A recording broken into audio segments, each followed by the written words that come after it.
حضور علیہ الصلاۃ والسلام نے بہت سے فتنوں کا ذکر فرمایا، جن میں ایک فتنہ دہیمہ بھی ہے۔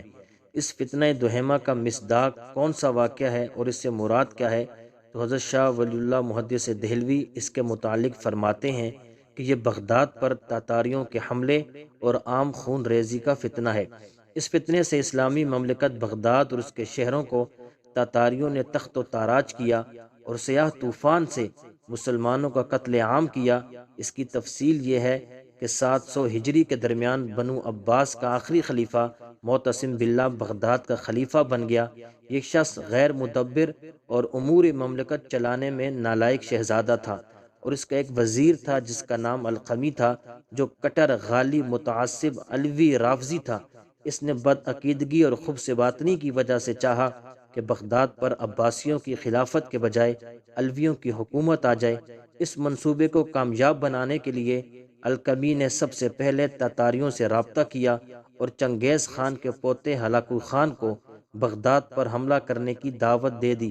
ہلاکو خان بغداد کے لوگوں کی شجاعت اور اسلامی خلافت سے ڈر رہا تھا، مگر وزیر رافضی القمی نے نہایت چالاکی کے ساتھ بغداد سے اسلامی افواج کو ادھر ادھر کاموں پر روانہ کر دیا اور بغداد عسکری قوت سے خالی ہو گیا۔ اس کے بعد پوری صورتحال بتا کر وزیر القمی نے تاتاریوں کو ایک بار پھر بغداد پر حملے کی دعوت دے دی۔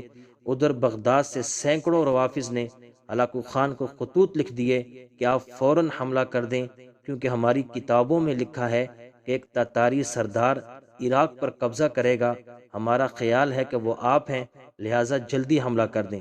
ادھر ہلاکو خان کے حلقے میں ایک مشہور ہجڑا رافضی نصیر الدین توسی تھا، وہ بھی ہلاکو خان کو بغداد پر حملہ کرنے کے لیے ابھار رہا تھا۔ اس کا اور القمی وزیر کا خیال تھا کہ جب بغداد سے اسلامی خلافت ختم ہو جائے گی تو یہاں ہماری علوی ریاست قائم ہو جائے گی۔ بہرحال ہلاکو خان کو حوصلہ ملا اور اس نے بغداد پر حملہ کرنے کا ارادہ کیا، مگر اس نے پہلے اپنا ہر اول فوجی دستہ بھیجا اور بغداد پر حملہ کیا اور کامیاب رہا۔ اس کے بعد ہلاکو خان نے اپنی بڑی فوج بغداد پر چڑھا دی۔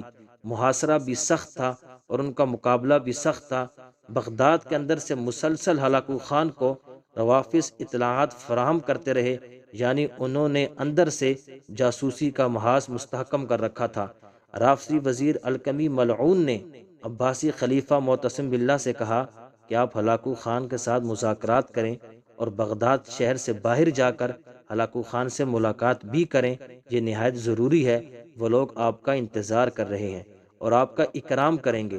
چنانچہ مسلمانوں کا بادشاہ جب بغداد سے باہر جا کر ہلاکو خان سے ملا تو اس نے کہا، آپ تو اکیلے ہیں، یہ تو وسیع مذاکرات ہیں، اس میں سرکردہ علماء اور قوم کے سردار اور فوج کے کمانڈروں کی شرکت ضروری ہے، آپ ان سب کو بلا لیں۔ اس غیر مدبر نادان بادشاہ نے جب ان لوگوں کو بلا لیا تو ہلاکو خان نے ان سب کو بادشاہ کے سامنے قتل کر دیا اور پھر خلیفہ سے کہا کہ بغداد شہر میں پیغام بھیج دو کہ لوگ سب کے سب ہتھیار ڈال دیں اور شہر کو خالی کر کے باہر آ جائیں۔ چنانچہ اس محبوس نالائق خلیفہ نے یہ بھی کیا۔ اس کے پیغام پر لاکھوں انسان باہر آتے گئے اور تاتاری ان کو قتل کرتے گئے۔ خون کی کثرت سے ندیاں بہہ گئی اور دریائے دجلہ کا پانی سرخ خون کی طرح بہنے لگا۔ اس کے بعد تاتاری بغداد شہر میں کسی مزاحمت کے بغیر داخل ہو گئے۔ عورتوں اور بوڑھوں نے سروں پر قرآن رکھ کر امان مانگی، مگر تاتاریوں نے کسی کو نہ دیکھا اور نہ امان دی، بلکہ سب کو قتل کر دیا۔ چنانچہ تہ خانوں اور کنوؤں میں چند آدمی بچ گئے، باقی ساری مخلوق موت کے گھاٹ اتار دی گئی۔ دوسرے دن 9 صفر 656 ہجری میں ہلاکو خان نے عباسی خلیفہ کے شہر بغداد میں عام دربار لگا دیا اور بادشاہ سے خزانوں کی ساری کنجیاں لے کر تمام خزانے کو لوٹ لیا، اور پھر خلیفہ کو ایک کال کوٹری میں بھوکا اور پیاسا ڈال کر رکھ دیا۔ اس کے بعد ہلاکو خان سے محقق توسی ابلیس اور الکمی شیطان نے کہا کہ مسلمانوں کے اس خلیفہ کے گندے خون سے تلوار کو گندی نہ کرو، بلکہ ایک بوری میں باندھ کر لاتوں سے اسے کچل ڈالو۔ ہلاکو خان نے کہا کہ یہ کام آپ خود کریں، یہ آپ کے سپرد ہے۔ چنانچہ الکمی رافضی نے اپنے محسن بادشاہ معتصم باللہ کو بوری میں ڈال کر ستون کے ساتھ باندھ دیا اور لاتوں سے مار مار کر کچل دیا، اور پھر تاتاریوں کے گھوڑوں کے سموں کے نیچے ڈال دیا۔ گھوڑوں نے اس کو ریزہ ریزہ کر دیا۔ الکمی شیطان یہ دیکھتا رہا اور خوش ہوتا رہا۔ اس سے خلافت عباسیہ کے دور کا خاتمہ ہو گیا اور بنو عباس کا آخری خلیفہ کو کفن بھی نصیب نہ ہوا۔